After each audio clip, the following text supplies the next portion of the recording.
শুভেন্দ্র অধিকারী হ্যাঁ থ্রেট দিল মানে আমাদের দেশে কোনো পণ্য দিবে না, তাতে আমাদের কি আয়া যায়? হ্যাঁ আমাদের দেশে পণ্য দিল না না দিল এতে আমাদের কি আসে যায়? আমরা আমদানিকারক, তারা রপ্তানিকারক। তারা যদি আমাদের কাছে বিক্রি না করে না খাইয়া থাকতেও আমাদের কাছে বিক্রি করার জন্য এমন শত শত দেশ পড়ে রয়েছে যারা আমাদের কাছে বিক্রি করার জন্য প্রস্তুত।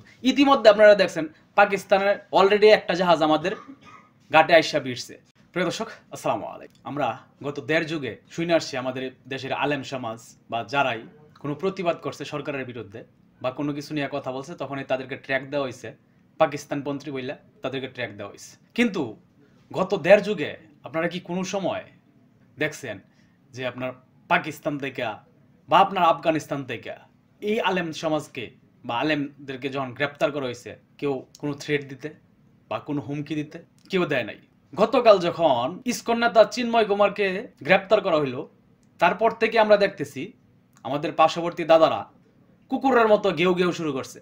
তারা একের পর এক হুমকি দেওয়া যাইতেছে আমাদেরকে, সীমান্ত বন্ধ করে দিবে, পাসপোর্ট বন্ধ করে দিবে, তারা আমাদের দেশে সবকিছু বন্ধ করে দিবে। তাহলে আমরা যে এতদিন শুনে আসছি যে মানে এই দেশের মানে আলেম সমাজ বা যারা বিরোধিতা করছে তারা পাকিস্তানের প্রেতাত্মা, এখন কি প্রমাণিত না যে আমরা আসলে বাংলাদেশেরই মনে করেন যে জন্ম, আমরা বাংলাদেশের প্রেতাত্মা, কিন্তু বর্তমানে যেগুলো আছে এইগুলা হইতেছে ভারতের প্রেতাত্মা, ভারতের দালাল। এটা তো পানির মতো ক্লিয়ার। এই মুহূর্তে আমরা কিন্তু স্পষ্ট হয়ে গেছি। আরেক কথা হইতেছে শুভেন্দ্র অধিকারী হ্যাঁ থ্রেট দিল মানে আমাদের দেশে কোনো পণ্য দিবে না, তাতে আমাদের কি আয়া যায়? হ্যাঁ আমাদের দেশে পণ্য দিল না না দিল এতে আমাদের কি আসে যায়? আমরা আমদানিকারক, তারা রপ্তানিকারক। তারা যদি আমাদের কাছে বিক্রি না করে না খাইয়া থাকতেও আমাদের কাছে বিক্রি করার জন্য এমন শত শত দেশ পড়ে রয়েছে যারা আমাদের কাছে বিক্রি করার জন্য প্রস্তুত। ইতিমধ্যে আপনারা দেখছেন পাকিস্তানের অলরেডি একটা জাহাজ আমাদের ঘাটে আইসা ভিড়ছে, আরেকটা কিছুদিনের ভিতরে আসতেছে। আমরা তো এগুলো নিয়ে ব্যস্ত না রে ভাই।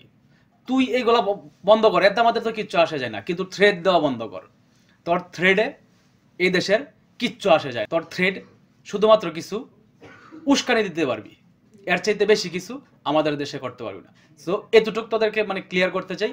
থ্রেড দেওয়া বন্ধ কর, থ্রেড দেওয়া বন্ধ করে এই দেশের জনগণের সাথে সম্পর্ক তৈরি কর, যেন তোদের সাথে আমরা ভালো সম্পর্কে নিয়ে এগোতে পারি, এই চিন্তা কর।